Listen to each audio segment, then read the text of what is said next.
Scott Thomas, and it's Sacred Sunday, and a really beautiful Sacred Sunday. Today we're going to meet this remarkable man, the wild abbot of the Mystic Monastery, Jerry Anderson, and he is truly one of the sweetest souls I've had the pleasure to meet. I'm meeting so many amazing people right now through all the shows that I do, and especially through Saturday Night Live. And Jerry is someone that's really touched my heart. And he's got an amazing, amazing thing that he's doing, which I think many of you are going to be very interested in. So I'm going to, pretty much most of the show is going to be Jerry. But before I introduce him and kind of turn it over to him, I just want us to do a short prayer. And I want to acknowledge that the world is just changing so fast.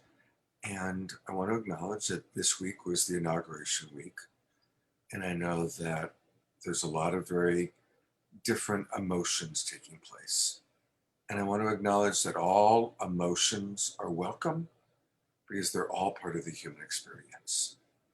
I want to acknowledge those of you that are feeling hopeful and inspired.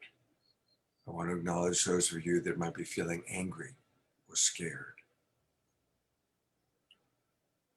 It's all part of the human experience.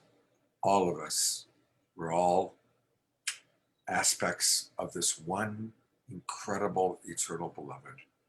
Some call it God, some call it the universe or life or the Holy Spirit, whatever you want to call it. We all are part of this one fabric, this unified field of ever-changing molecules. That's who we are. Oh. So closing our eyes and taking a few deep breaths. And as you close your eyes and let my voice gently guide you, just notice, how is your body informing you?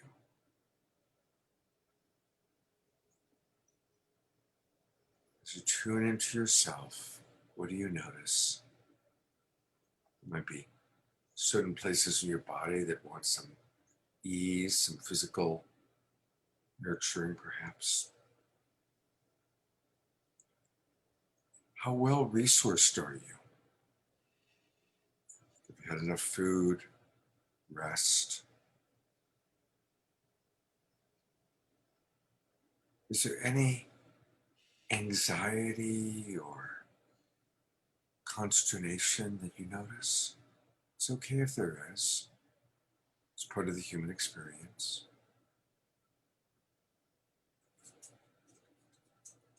So acknowledging whatever your body wants you to acknowledge and honoring our body temple, giving thanks for this incredible, incredible body that we get to inhabit during this relatively short time on planet Earth. Appreciating all the senses that we have, how much we enjoy taste, smell, touch, sight.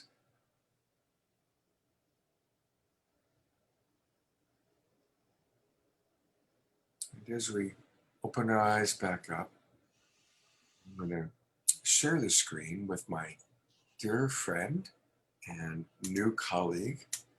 This is Jerry Anderson. And Jerry is the abbot of the Mystic Monastery. And life has given this man stewardship of 10,000 acres of pristine land. For 500 years, no one has owned this land. It's in San Juan, Puerto Rico, sacred river flowing through it.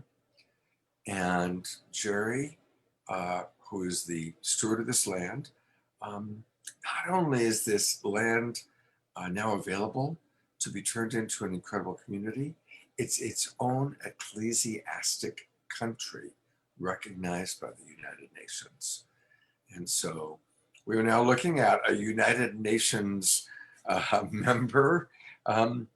And I'm just so honored to be friends and colleagues now with Jerry.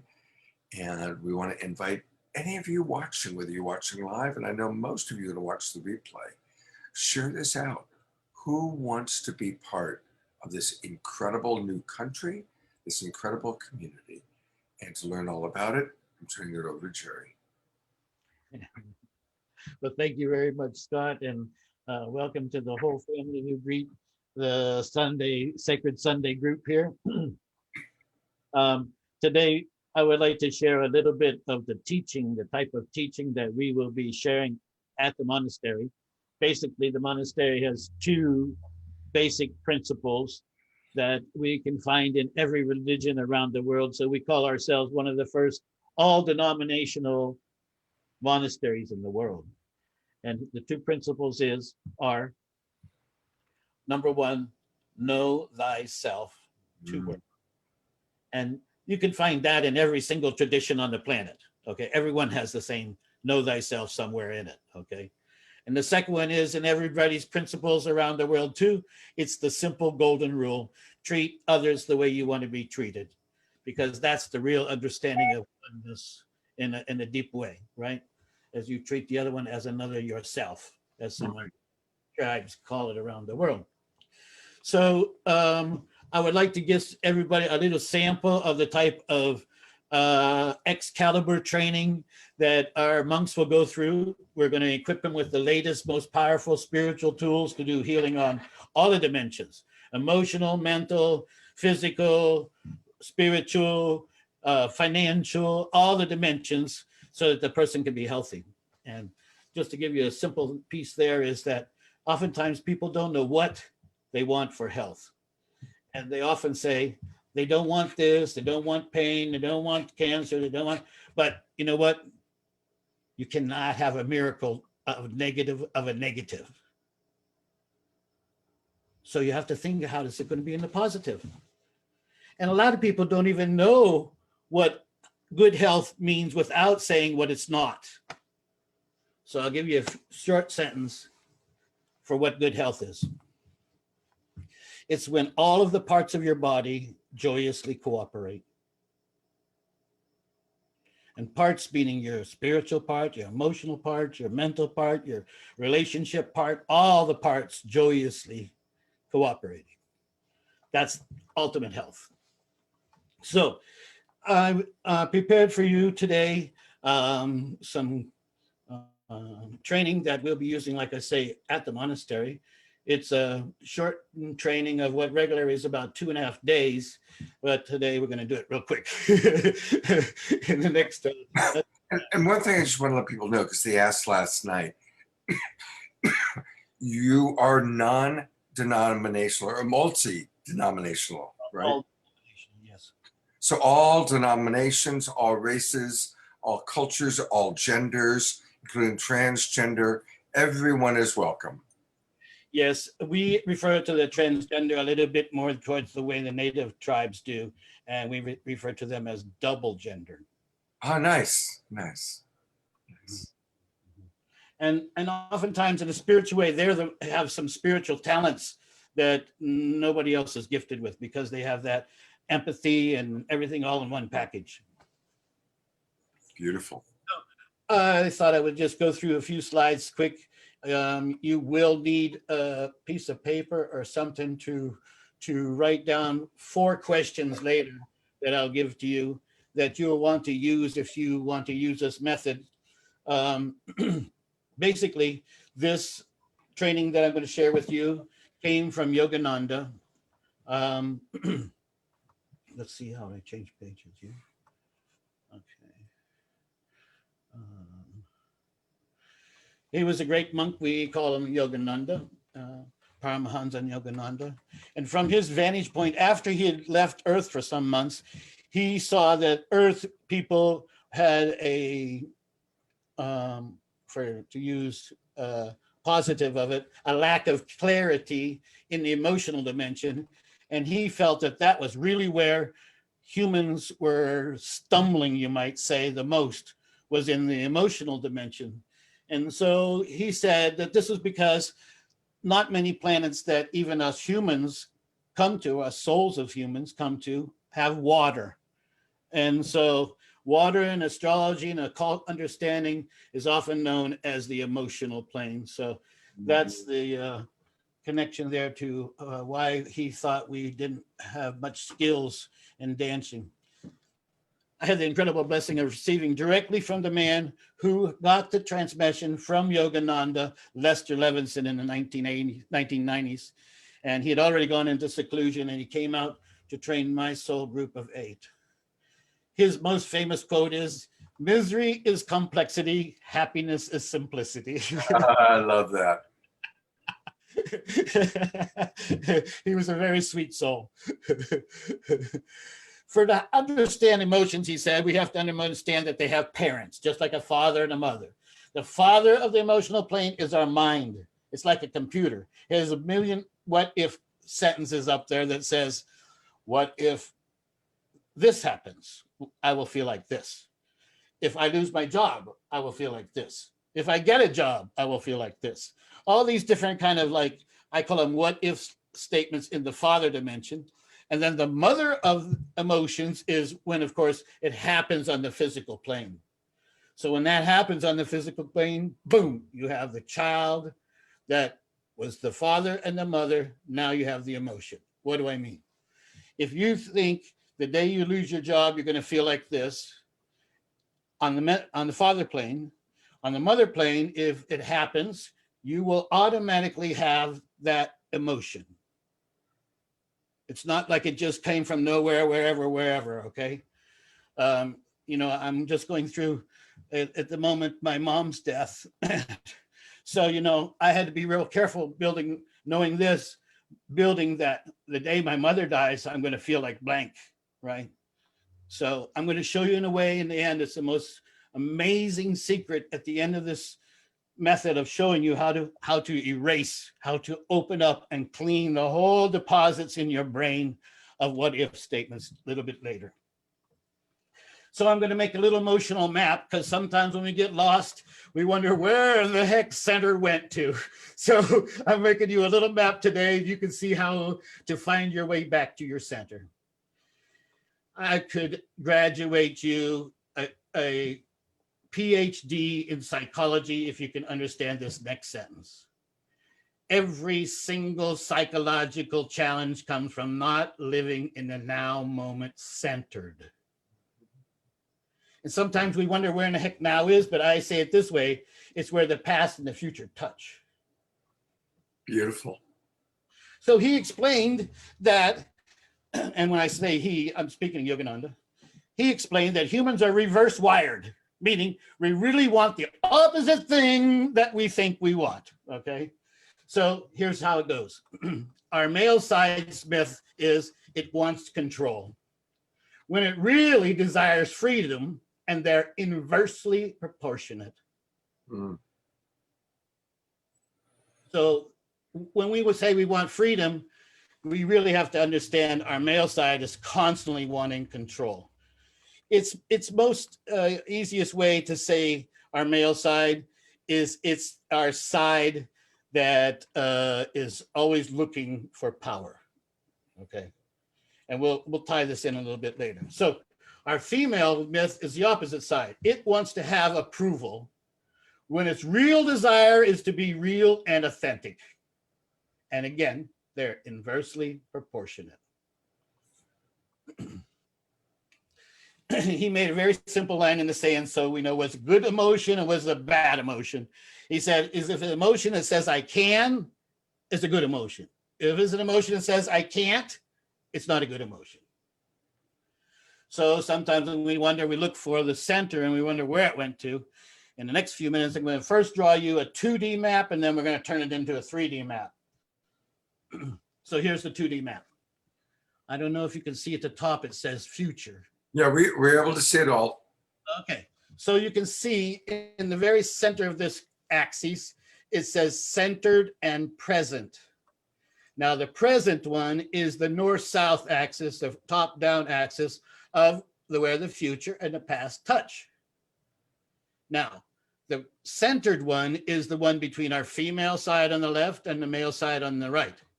And where they touch, Jesus talked about it being the grand marriage inside of us. Okay.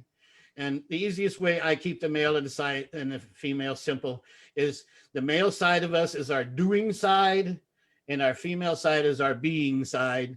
And I'll refer to many times, there's a reason we're not called human doings. Mhm. So this map, you can actually, I've been in class where we've actually charted like 70 different emotions on this chart.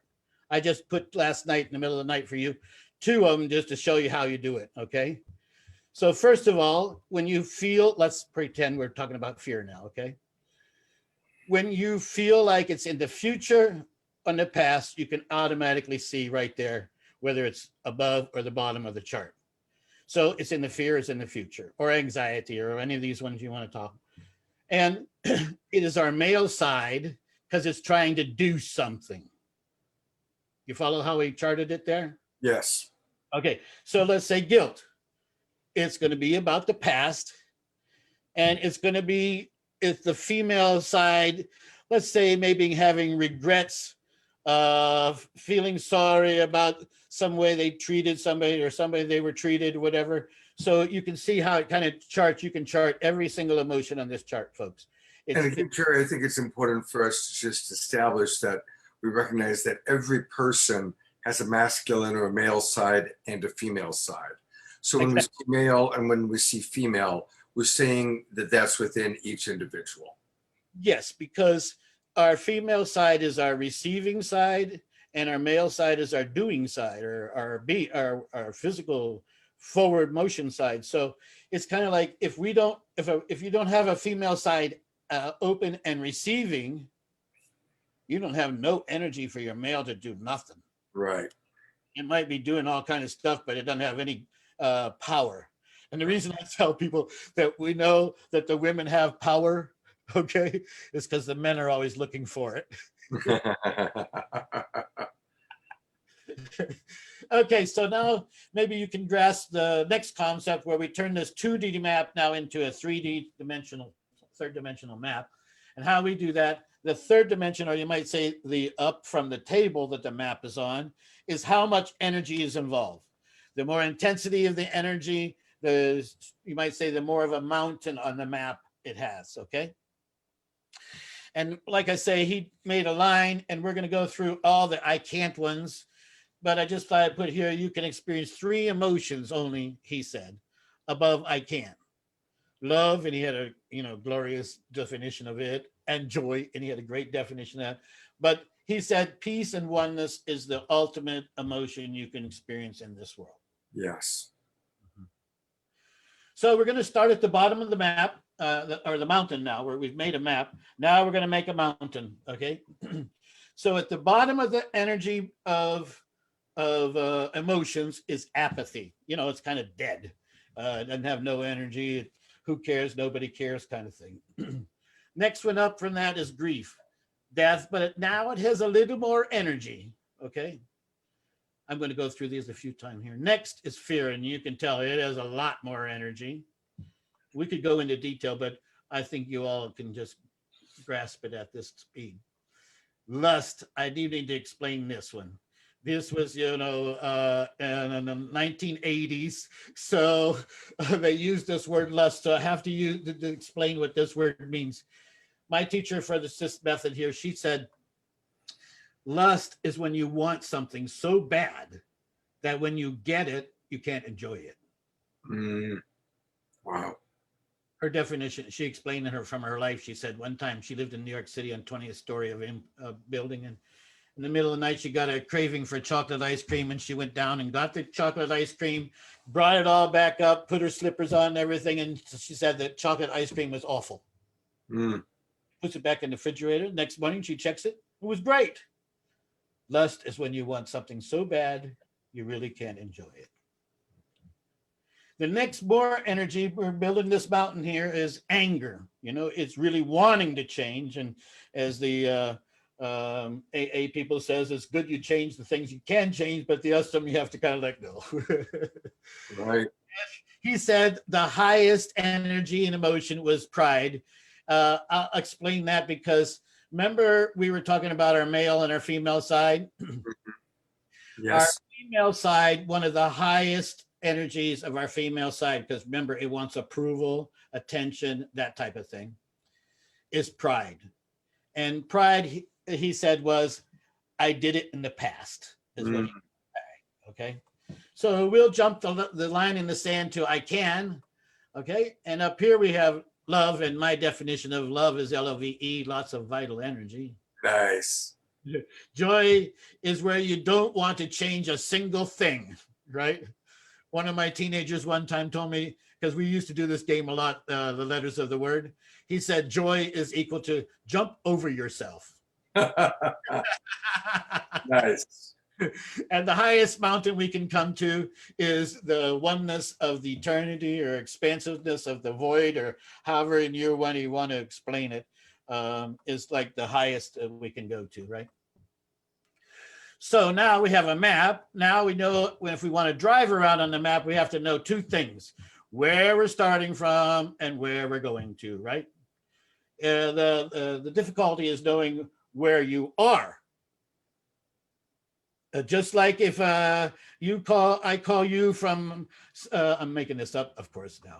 If I call you from McDonald's and I ask you how to get to your house and you give me the direction, but I tell you I'm at Burger King, the directions ain't going to work.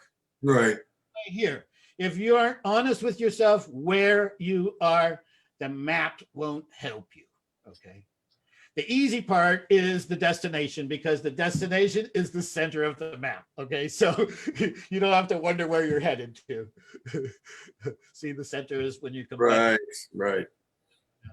So wherever you stray from that point, I'm going to now show you how to navigate back to the center, most skillful way.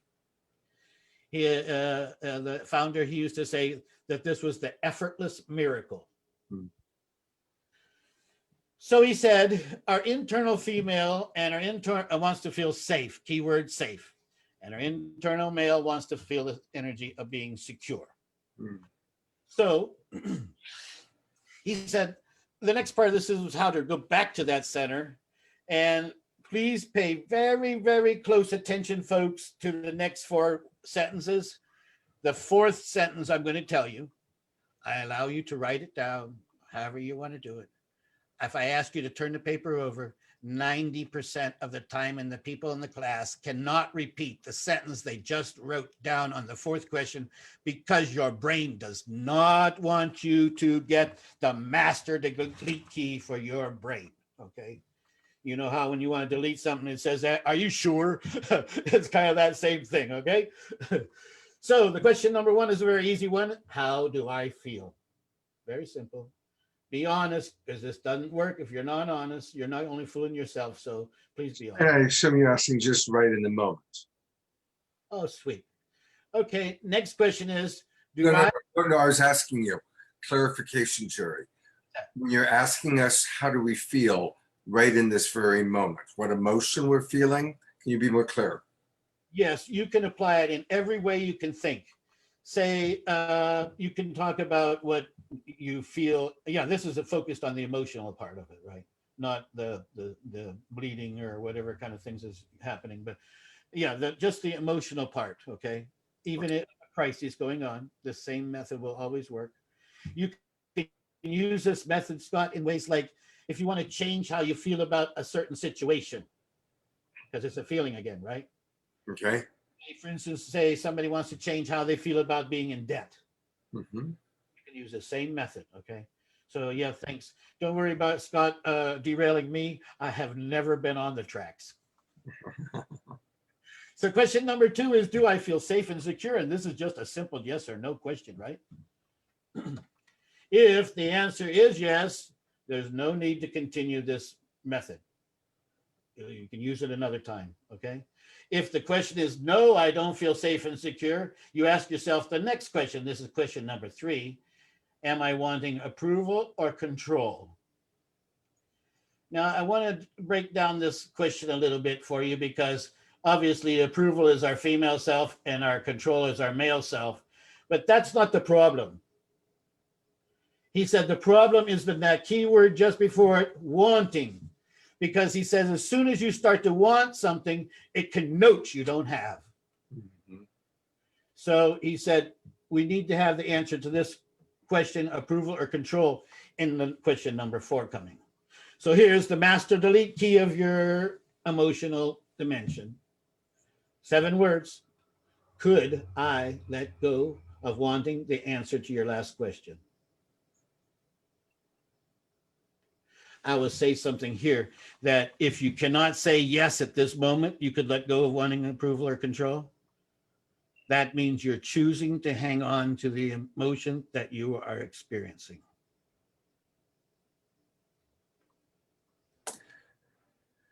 Okay. So Jerry, I just, because I appreciate it, I know you're squeezing a lot into 1 hour, but I just want to give people a minute to really answer that question, because it's to answer it honestly. I'm noticing it's the first question, do I feel safe and secure? That's a pretty fast answer. But to really let go of wanting approval or control seems to me like that's something to really slow down and reflect on for a moment. Perfect a breakdown of that, because I would say that of the emotional dimension, and I'm talking non-gendered when I say male or female side, right? Right. When you first start using this method, your male side, your energies, your anger, your all those male side stuff come out first, because our internal male is much more noisy than the internal female is. So after you've cleared, I'm going to share how it happens here. After you've cleared this method, you basically go back and ask yourself, now do I feel safe and secure? If you don't, you just go through the questions again and again and again. And each time, Scott, the craziest thing that happens, I think I wrote this on a slide coming. Yeah, I said if you want to keep what your experience is, that's only when you say no. Right. Okay, so in this question, actually it's number 4, I got the wrong number there. When you say yes, I could let go of wanting approval or control, okay? Sometimes, Scott, a craziest flash happens where you began to believe this idea that you're just now letting go. Yeah. I had this experience one time in the class. We had a lady from Los Angeles, Hollywood, that was maybe 35 years old, and she was going through this, and in the class we were role playing, and she wanted to change how she felt about being in debt. Well, of course, her male side came up 3 or 4 times, but then her female started coming up. And one time when her female was letting go, get a hold of this, she saw a flash. And the flash she saw was up until she was 13, her family was very wealthy, and her parents went gambling every night and out and partying. They never saw them, right? But at 13, they went in debt or broke, and they stayed home. The 13-year-old brain of hers wrote down, when you're in debt, you're with the people you love. Wow. So it's like in that flash moment when you let go, sometimes you'll be astounded about, holy cow, that was connected to that. But then you can see it perfect draws the dots together, you know? So yeah, I like questions. If anybody has a note on there that I can't watch it too. So, okay. So like I said, if question number 4 is finished, then you loop back to how do I feel again? Just drop through it. If you feel good, you don't need to say you're feeling safe and secure. You can stop the method, but you repeat it deeper and deeper and deeper, like an onion. It will unpeel. So if you'd like some more information on Lester Levinson, it is called The Effortless Miracle, and you'll find it on YouTube. He passed a long time ago. I had many, many days with him. So this is a simple emotional clarity, sharing to share the training of the monks. Yes, we include men, women, double-gendered souls will experience in nature's rainforest of Puerto Rico at the Mystic Monastery. Beautiful. Jerry, I'd like to, we've got some questions that are actually coming in from our audience. Wonderful. Can we get back to the slideshow in a moment? Can we just pull you up full? There we go. So Donna asked, what sort of restrictions are there like being quarantined for 2 weeks when volunteers arrive? That's a very good question. And I know from experience because now I've been down there 3 trips during the quarantine. And, you know, you know how fear is. It always gets exaggerated. So my experience is, I'll have to share the first experience going to Puerto Rico during the quarantine. I was taking with me 7 monks. Some of them were children. Okay. And we landed in Puerto Rico at 3 a.m. at the airport. And it was like the first few days of the quarantine down there. And there was a line, I kid you not, at least a block long at 3 o'clock in the morning to go through this paperwork that all 7 of us had to do. And I'm thankful to God that all of our team was wearing the exact same shirt. And so there was this guy, we see him in a hazmat suit, all dressed in white, kind of coming back along the line, just kind of looking over everybody. And he comes straight up to me and he says, "All these people with you?" I said, "Yeah." He said, "Come with me." So we thought he was going to just take us up to the table because we had children with us and so forth. No, Scott, you know what he did? He took us completely out of the airport to the street. That's how the quarantine was for the members of our tribe. While you're there, just to answer her question, they do take your ticket for when you're leaving the island and your phone number and where you're staying. And they text you your phone every day. Are you feeling okay? Do you have pain, temperature, that kind of thing? You just text back no, and they say thank you for participating, and that's how it is.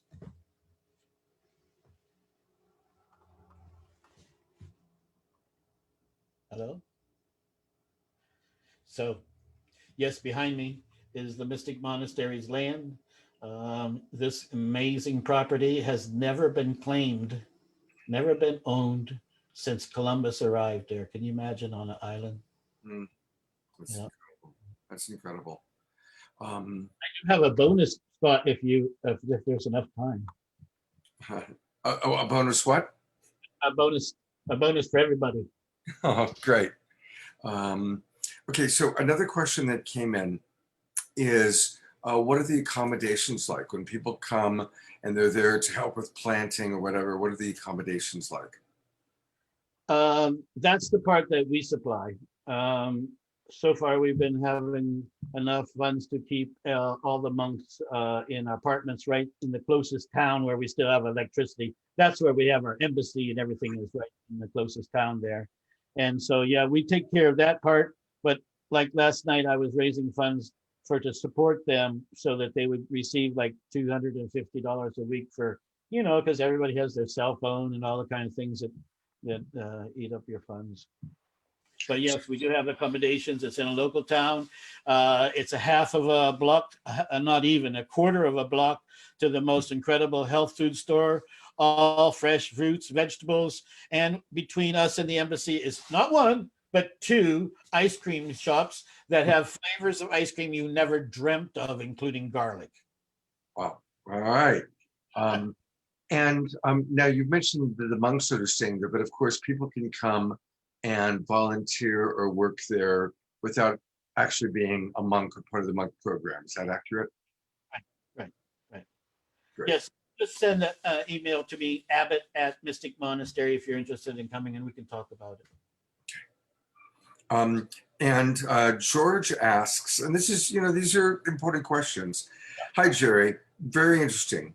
Chinese medicine has actually located each emotion in our various organ systems. Did you know this? Grief is lung imbalance, anger is the liver, fear is kidney. This is not theoretical. I've experienced the shifting of my moods with these energies adjusted. Pulse taking is essential by acupuncturists and knowing the meridians and corresponding life behaviors. So I guess there's not really a question there other than if you're familiar with that system and that's something you guys work with. Oh, yes. In fact, what's his name, Paul? George. George, we are going to be the first monastery, probably first university in the world that will carry that to the next level. There is a teaching on the emotions, and yes, it's connected to organs. But the thing the French guy has figured out is a trigger question that triggers the emotion of that organ to come out. And it's extremely powerful. And we have the world's only teacher who teaches in English this method yet. And she's volunteered. In fact, I recommended her for the Saturday Night Live guest already. She's an amazing being. And I saw in front of my eyes crazy things that just one question, sometimes repeated 16 times, but one question unraveled pancreatic cancer right in front of my eyes. Wow. Yeah, we're considering her for our February 27th show on optimizing health. So thank you for that. Yeah. And one last question that's here so far, Jerry, and that is people are wanting to know what the time frame is, like, you know, how long do they need to come for, stay? What are the time frames? Well, as Fantuzzi said, blessed are the flexible, for they will break. We are very flexible and grateful for every drop of passion and energy and joy you want to add to our property. Yes, you can come for a long time, short times. My crew that I took down there in July, that I was just telling you about through the customs, or the COVID test thing. None of them have left yet. So that might give you a hint. They're very happy there. One of them has 2 children, a 4-year-old and a 6-year-old boy.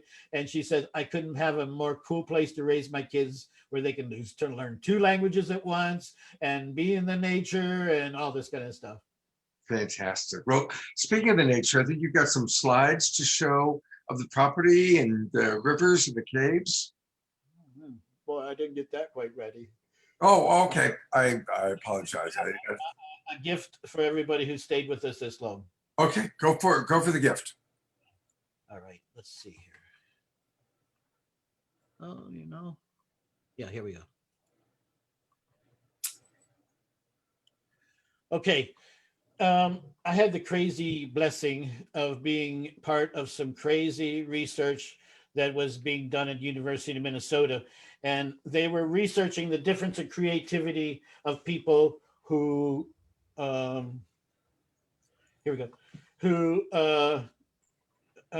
raised with TV and those who were raised without TV.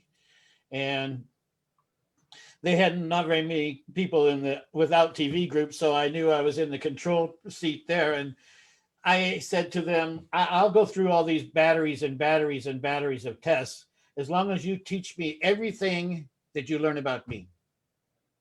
And the professor said, yeah, this is square deal. Well, he didn't realize that in order to teach me what they learned about me, they had to teach me the methods that they analyze people and kind of like, understand people's spiritual or their maturity in it all.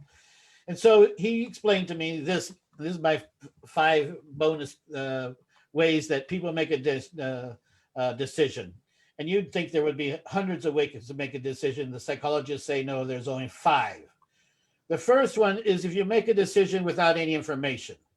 Basically, they call that kind of person a psychopath, if they take no information in to make a decision. The next is a person who makes their decisions based on survival. The next level is what's in it for me. The next higher is what's in it for the group. And the group might be your family, your tribe, your church, your club, whatever kind of group, okay? And the highest level of decision makers they know of on the planet, and they think it's around 0.9% of the population, make a decision from a principle. That means which is the most fair, which is the most thoughtful, which is the most loving, which is from a principles point of view. So that's my little extra bonus for you all, because really somebody doesn't have to talk very long and you can see which one of these groups a person is. That's a beautiful, that's really lovely. And I want to riff on it for a minute, actually. I'm just going to go to gallery view. I think this is from a French well-known psychologist, Piaget. So one of the things that I had a teacher that taught me a long time ago that fits in, it's another way of looking at what you just shared, is when we're making a choice to ask the question, what's the most loving choice for all involved? Yeah. Yeah. And so if we can just train ourselves to, and that way we're always at that highest level, in that 0.9%. Maybe we can increase it from 0.9% to a larger percentage by just asking that question. Yeah. What's the most loving choice for all concerned?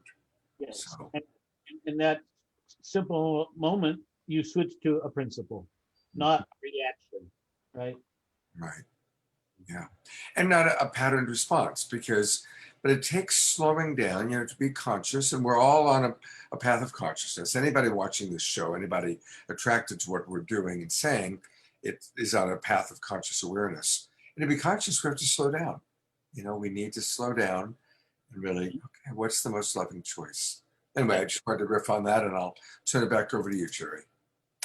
Well, I don't know exactly. Do we have any more questions or anything I could answer? Maybe? Oh, well, okay. So if you're done with your slides, I will go back to gallery.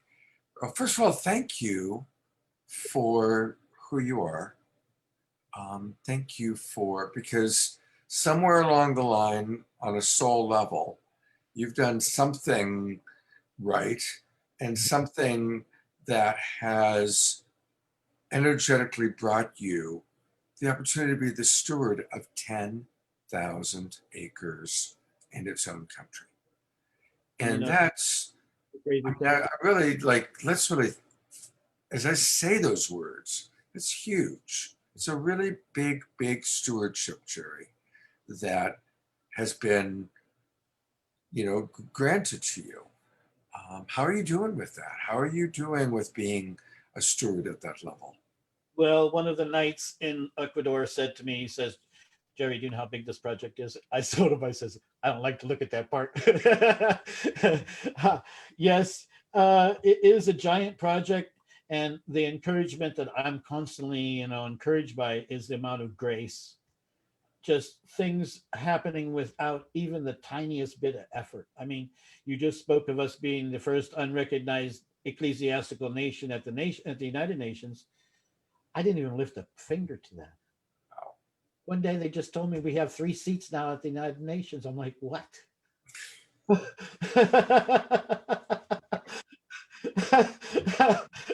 We have diplomatic passports, the whole thing from the United Nations now. So, I mean, it's grace.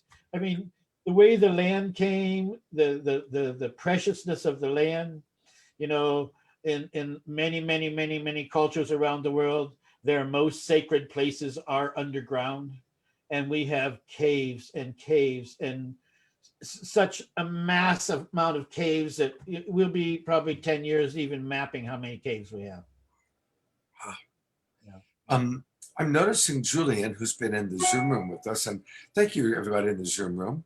Julian writes, to some degree, it seems we all move around between these aspects of decision making, depending on the setting and the self-evolutionary path, of course. Good point, Julian. Thank you. Absolutely. Yeah. And if you're, as you're doing, what Jerry shared, if you notice that you are sometimes making decisions from survival or from what's in it for me, how perfectly human. We're not judging anybody. There's no judgment. We all, like Julian said, we kind of, depending on the situation, sometimes we're doing it from number 2 and sometimes we're doing it from number 5. And it's just an opportunity to have more awareness of, oh, I'm reactive. When it comes to how I react to my father, I'm this way.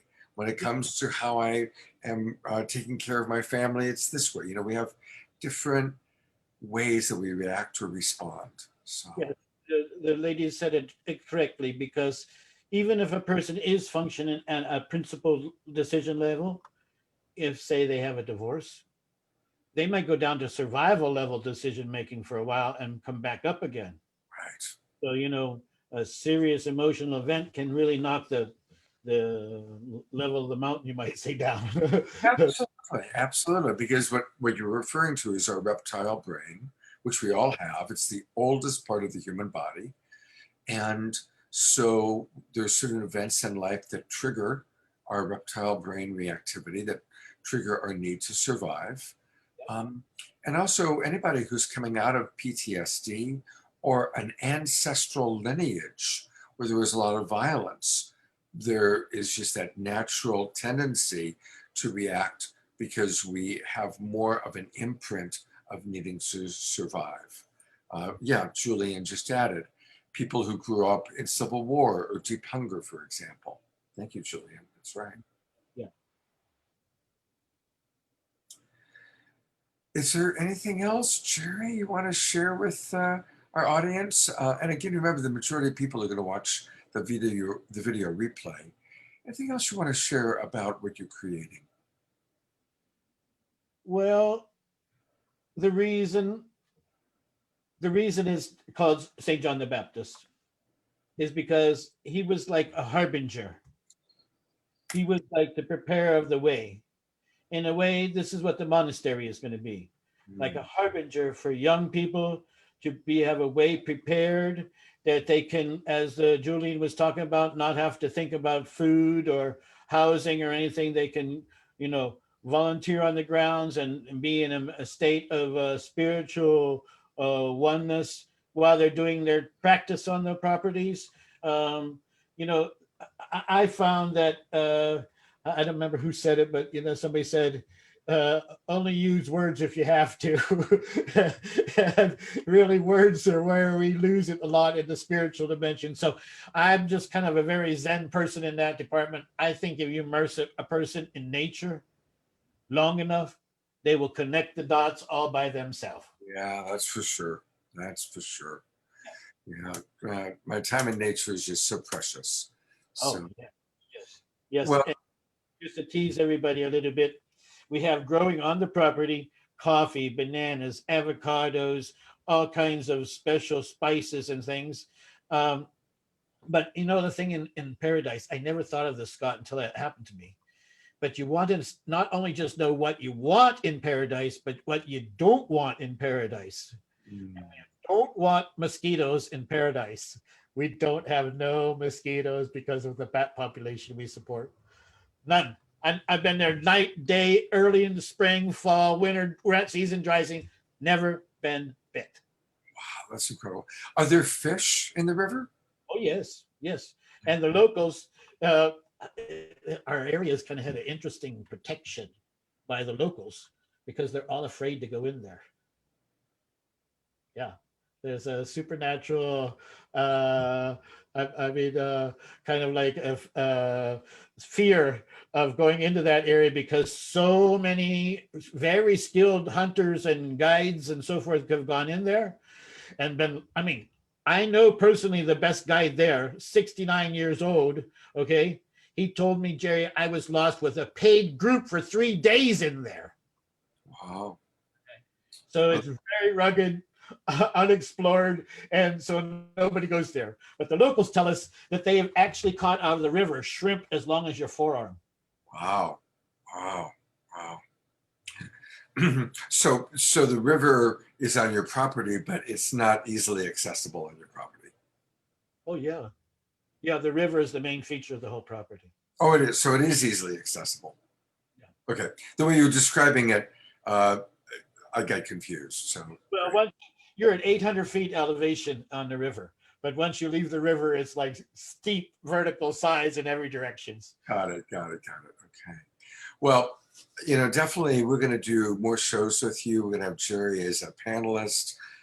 This is the beginning. This is just the birth of our relationship with Jerry, and Jerry really coming out, and so we're going to track the progress. We're going to track those members of Saturday Night Alive that go to Puerto Rico. I'm planning on going. I want to come and visit. This is the start of a beautiful friendship and a beautiful adventure. Jerry, thank you so much for your time. And I know that I'll be talking to you personally the next day or two. And all of our Saturday Night Alive and Sacred Sunday friends are going to be tracking your progress. All the Sacred Sunday members of your tribe here, and may you be inspired to be the brightest light in this time of darkness that we are facing on our planet. Thank you. And I also just want to acknowledge once again the passage of your beloved mother, who passed away the night before last, and just how proud she must be of her son Oh, thank you. and this incredible adventure that you're on, and this incredible task before you to create a country, to create a community. I think your mother needed to be outside of the body where she could do greater work. You know, it's interesting that many of the great souls leave their bodies at early ages because they can do more work when they are back in the oneness, when they're back in the in that oneness where they can be whispering into all of our ears, where they can be inspiring all of us. And so I believe that that's why your mother is now in the angelic realm, getting her wings and remembering what it's like to be in that realm where she can guide you and guide this beautiful thing that you're doing. Thank you, sir. Aho, ashe. Talk to you soon, Jerry. Thank you, everybody, for watching. Share this with your friends. Put this out there. Anybody you know that's looking for community, here's a wonderful opportunity. Take care, everybody. Bye-bye.